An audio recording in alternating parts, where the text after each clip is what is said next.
प्रशांत दादाला फोन करते. दरवेळेस रुसतोच बायतो तर माझ्याकडे, त्याच्याकडूनच आधी जायला लागते मला.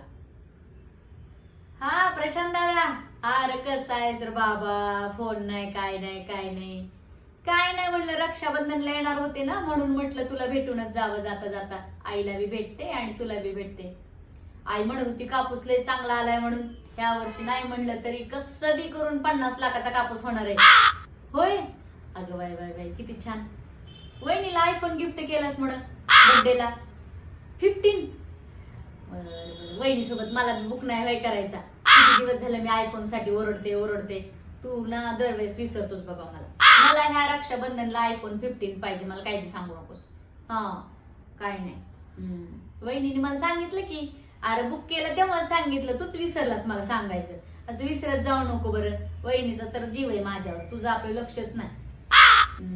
बरं ठेवू का, मला ते श्यामदादाचा फोन येतो.